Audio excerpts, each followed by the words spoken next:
Mike's on. All right, 5:04. The Eli Manning Report is brought to you by Toyota. The holidays are back, and so is Toyota-thon. Toyota, let's go places by Town Fair Tire. Nobody beats Town Fair Tire. Nobody by Wendy's, the official hamburger restaurant of the New York Giants. By Agera Energy, the Tri-State's premier electricity and natural gas supplier. Visit AgeraFan.com for a hassle-free quote.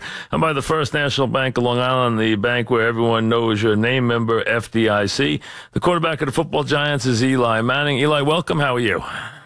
I'm doing good, Mike. How are you? All right, Eli. That was a frustrating game yesterday. I'll tell you, it had to be frustrating for you. It was frustrating to watch. You guys had a lot of chances at 10-10, a lot of chances. Those big 2 third-down drops on third down were killers. One, you had a lot of field to work with. The other one was an easy first down. I mean, those just too many. Eli, it's too many of those this year. Too many drops to watch this year. It really is.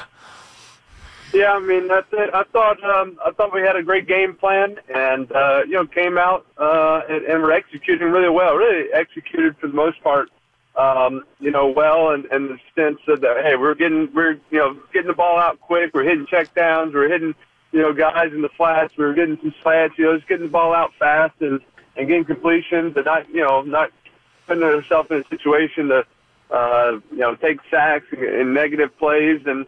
We were driving, and I thought that was, that's how we needed to play, and we did it well. It's just, just had a couple, miscues. They're not miscues, just, we had, that's where you want to be. You want to be in both those, those drops were on third and, killer. third and one. Yep. Those are great positions. That's where we want to be. We had, both of our great play calls. The first one was going to go a long way. I mean, I was going to go a long way to that one. He had pretty good. He had clear sailing. That's just kind of, unfortunately, that's just kind of the way things have gone this year. It's just, we've had opportunities to make plays, and we just, whether it's, a missed throw or a sack or a drop or a guy makes a play, we just haven't been able to kind of make plays in critical moments of games, and both those are late in the third quarter, early in the fourth quarter, and game ties. You kind of have a chance to get a lead or we just So yeah, I thought I still proud of the way the guys are fighting. Guys are competing. Guys are working hard at practice, and believe we can go and win these games. And we're just not, in the critical moments where at the level of play, it's not so much raising the level of play, just make the plays, kind of play the way we've been playing, and make the plays that are there. We're just not doing that. No, I mean, the game's 10-10. I mean, you're very competitive, and then the game looks like a rout at the end because, the couple of turnovers, they make a couple of big plays from scrimmage in the fourth quarter. You guys don't, and they wind up with a 20-point win in a game that was anything but a 30-10 win. But that's been the frustrating part. Well, first of all, there's a lot of players out there. I got to be honest. I don't know if you know all of them. That's the first time I can remember watching a Giant game where late in the season, there's players out there, I'm looking at them saying, who the heck is he? Yeah, I mean, we got, it's it might be more on the defense than the offense. Yeah, both. And secondary, wide receiver, line, everywhere. There's guys that are, guys who haven't been there.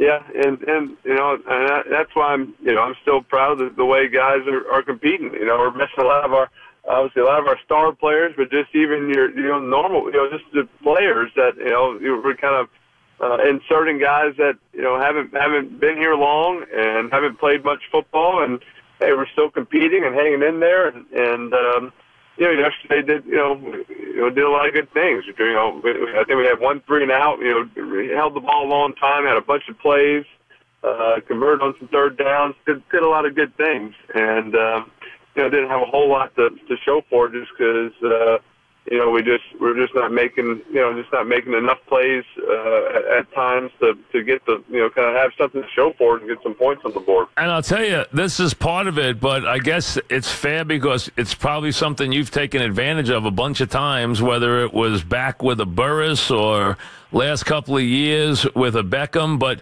if you're not a name receiver, you're not going to get the call. I mean, there's a couple of times yesterday where, they didn't get the call. There was one blatant one where they just did, they let them manhandle them, where if it's a name receiver, they're going to throw the flag. When they're no name receivers, they're not going to get the benefit of the doubt in these calls. Yeah, and guys got, there is kind of an art to getting calls. And hey, when you're getting mugged a little bit, keep fighting. You can't assume it's going to be called. There's kind of a way to keep fighting and make it, if it was close, you got to make it obvious, and that the guy's restricting you, and you got to. There is a little bit of art to that, and it's just really just being strong and keep fighting and expecting to make a play, no matter if there is a penalty, and that's usually how you get it. When you kind of let up a little bit or think they're holding you, that's usually when they don't call it because it doesn't just show up quite as much, and so. When you got young guys and new guys, you gotta kind of obviously learn that the hard way, and you gotta just it's gotta happen. It's gotta happen to you, and then learn from it. The beginning of the day yesterday, I mean, that had to be kind of an emotional day for you in the stadium. Just the whole thing, the reaction. I mean, these last couple of weeks have obviously been crazy, and there's been a lot going on from you to the coach to everything else. I'm sure yesterday, the start of the game was, you've been here a long time, and you usually don't react to a lot of this stuff, but I'm sure yesterday was an emotional time for you. No, it was good. It was special to run out on the field and obviously hear the fans cheering and this the support. I've had great support for 14 years, but these last 2 weeks, it has been special, and just to hear a lot of people come out and just say how much they've appreciated me being there. All these years, and just being accountable, and kind of hey, the good and the bad. But you always knew I'd be there and be ready and try to give us a chance to win a football game. So it did help with the process of dealing with everything. And I do appreciate the fans and their loyalty and their support through all this. But does the game? I mean, is it harder to go through this with all? I mean, it's got to be at this. I mean, this late in the season, this many new faces, this many different things. I mean, it's got to make this year very tough. I mean, it just does. I mean, 37 drops yesterday. They said. I mean, I don't care. I mean, I know you are very supportive of your guys, but that's just not. It's not NFL stuff. I mean, 37 drops is out of line. That's just too many. Yeah, and. It's just tough because you kind of feel, for 3.5 quarters, hey, we're playing pretty good football, yet, hey, why only 10 points? And you get completions, but you just, we don't, we had ran a lot of plays. I think we ran 70 plays, but only 3 plays were explosive, where it's, hey, over 15 yards. So it's just a lot of, hey, that's just kind of the way we have to play. We got to get it out quick. We got to find completions. We got to, find our matchups and where's the best one. And, so it's just, we try to do some play action and some stuff to get down the field, and it hasn't been successful. So, we're just, everybody is kind of brainstorming, trying to figure out a way to kind of, do what we're doing in the sense of getting good down and distance and run the ball and get completions, but also, hey, how do we produce points? How do we get points? And I wish there was an easy answer. I wish it's just a matter of,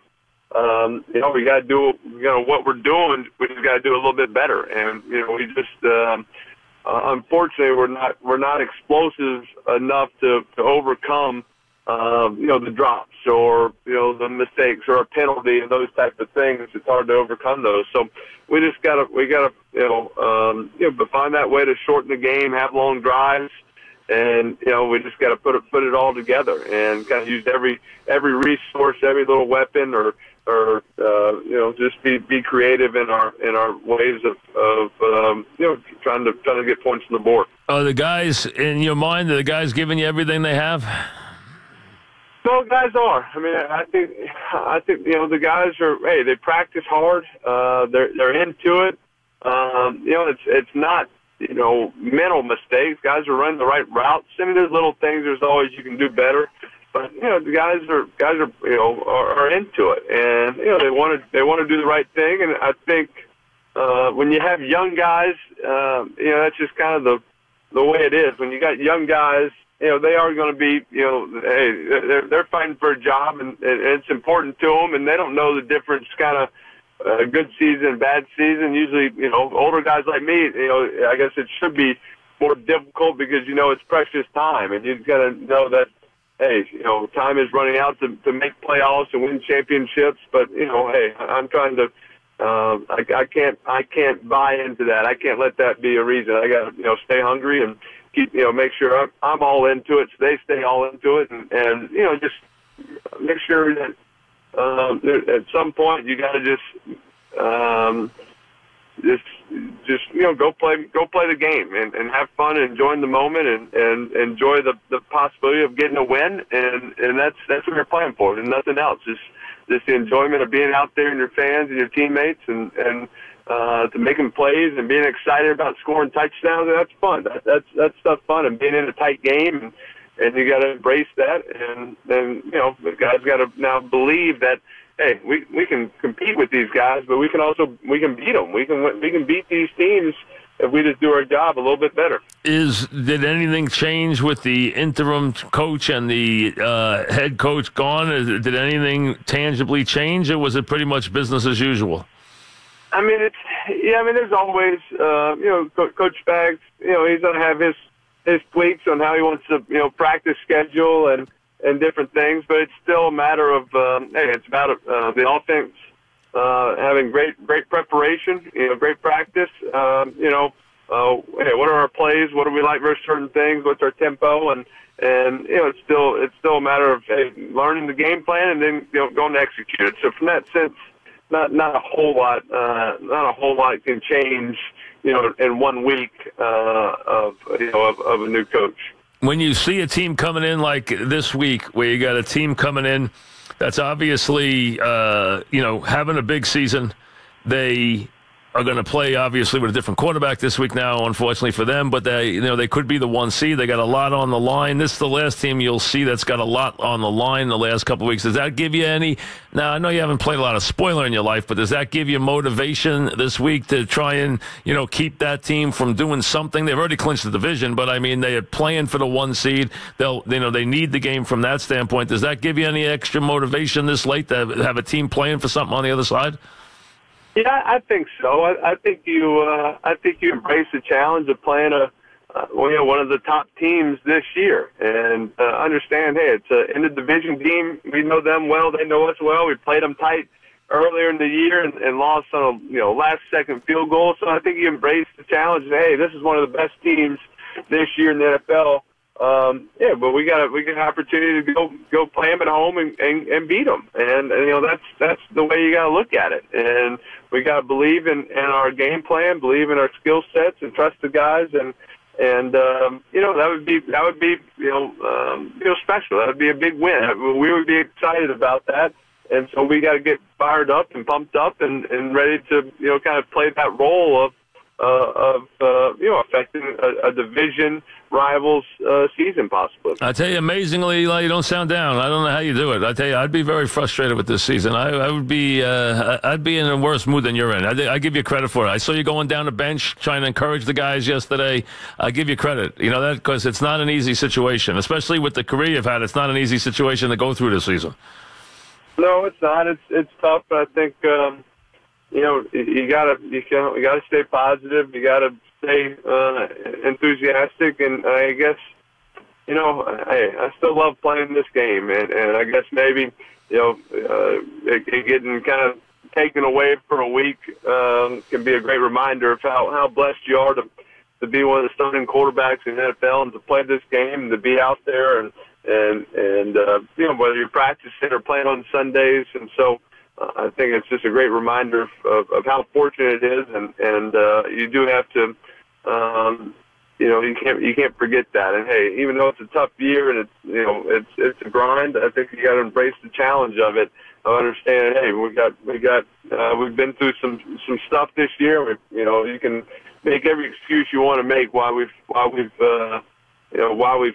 had tough years, or tough seasons or lost some games. But each week is a new opportunity to get better. And hey, maybe this is a week we make some plays, or hey, we get some breaks, or hey, we throw one, we break a couple of tackles, and get some touchdowns, or hey, defense busts and we take advantage of it. So it's just a matter of kind of believing in that that's a reality, and we can make something special happen. Thanks for coming on. Appreciate it very much, Eli. Thanks. Thanks, Mike. I appreciate it. All right. Eli Manning report brought to you by Toyota. The holidays are back, and so is Toyota-thon. Toyota, let's go places.